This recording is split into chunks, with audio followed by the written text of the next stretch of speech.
নবম দিন প্রচারণার উত্তর বিশিলের একটা অংশে আমরা গিয়েছিলাম। ঢাকা 14 আসনের জনগণের সব জায়গা থেকে আমরা যেই রাস্তায় যেই গলির যেই বাঁকেই যাচ্ছিলাম, অভূতপূর্ব সাড়া ছিল, আলিঙ্গন করে নিচ্ছিল। এটা হচ্ছে ধানের শীষের প্রতি ভালোবাসা, এটা জাতীয়তাবাদী দলের আদর্শ নীতির প্রতি ভালোবাসা মানুষের। আমার দেশনেত্রী মরহুমা বেগম খালেদা জিয়ার স্বপ্নের প্রতি ভালোবাসা, আমার বাংলাদেশের মানুষের ভালোবাসা, যেটা তাদের চোখে মুখে আমরা দেখতে পাচ্ছি এবং তাদের অভিব্যক্তিতে দেখতে পাচ্ছি।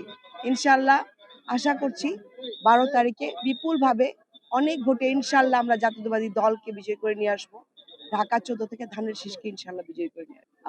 বিভিন্ন আমরা এজ নারী রাজনৈতিক নেত্রী হিসেবে মাঠে আসার সাথে সাথেই দেখা গেল যে বিভিন্ন রকমের সোশ্যাল মিডিয়া অ্যাসেট শুরু হয়ে গেল, বিভিন্ন প্রোপাগান্ডা শুরু গেল। এই কালচারটা কিছু বিগত 1 বছর যাবত আমরা দেখতে পাচ্ছি একটা পার্টিকুলার রাজনৈতিক দল তার উদ্দেশ্য হাসিলের ক্ষেত্রে করে, এবং এটার জন্য যেটা হয় জনমতের মধ্যে একটা বিভ্রান্তির সৃষ্টি হয়।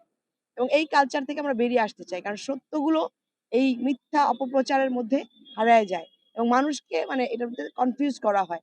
সেই জায়গা থেকে আমি চাই আমাদের জনগণ মানে সঠিক তথ্য পাক, আমাদের জনগণের কাছে সঠিক তথ্য যাক। এই যে সোশ্যাল মিডিয়ায় যে বট বাহিনীর যে কাজ, সেগুলো যেন বন্ধ হয়, সেই জন্য আমরা প্রশাসনকে এবং ইলেকশন কমিশনের কাছে আহ্বান জানিয়েছি। কারণ ইলেকশনে আপনারা জানেন ঢাকা 14 দিকে আমার মনে হয় সারা বাংলাদেশ তাকিয়ে আছে, এবং আমরা চাই সুষ্ঠু সুন্দর পরিবেশে একটা নির্বাচন হোক, যেখানে আমার সকল জনগণ যারা বিগত 15 বছর ভোট দিতে পারেনি, ভোটাধিকার প্রয়োগ করতে পারেনি, তারা যেন সুষ্ঠুভাবে ভোট দিতে পারে। ইনশাল্লাহ তাহলেই জনগণের মতে আমরা একটা গণতান্ত্রিক রাষ্ট্র গঠন করতে পারবো, বাংলাদেশ জাতীয়তাবাদী দলকে ধানের শীষকে ইনশাল্লাহ বিজয় করে আনতে পারবো। অবশ্যই পরিস্থিতি মানুষ হিসেবে তো আমরা সবাই একই রকম সম্পর্কের মধ্যে থাকবো, কারণ বিগত স্বৈর শাসনের শিকার যারা, গুমের শিকার, খুনের শিকার, তাদেরকে নিয়ে আমরা কাজ করেছি, মায়ের ডাক কাজ করেছে। আরমান ভাই ফিরে এসছেন, এটাও আমরা আন্দোলন করেছিলাম। আমরা আন্দোলন করেছিলাম থেকে যে ভাইদেরকে হারিয়ে ফেলেছি এখনো পাইনি, তাদের পরিবার সহ যারা ফিরে এসেছেন আরমান ভাইদের মতো, সকলকে নিয়েই কিন্তু এই স্বপ্নটা। এই জন্যই রাজনীতিতে পরিবর্তন চাই, প্রতিহিংসার বাইরে রাজনীতি চাই, অপরাজনীতি চাই না আমরা। যেই রাজনীতির শিকার হতে হয় এবং মানবাধিকার লঙ্ঘনের শিকার হতে হয় ক্ষমতা কুক্ষিগত করে রাখার জন্য, সেই কালচার পরিবর্তন করার জন্যই আমরা রাজনীতির মাঠে এসেছি। এবং আমরা চাবো সুষ্ঠু পরিবেশে শান্তিপূর্ণভাবে যেন আমাদের জনগণ ভোটাধিকার প্রয়োগ করতে পারে, তাদের জনমত প্রয়োগ করতে পারে। সেই জনমতকে নিয়ে আমরা বাংলাদেশ গণতান্ত্রিক রাষ্ট্র ব্যবস্থা গ্রহণ করতে চাই।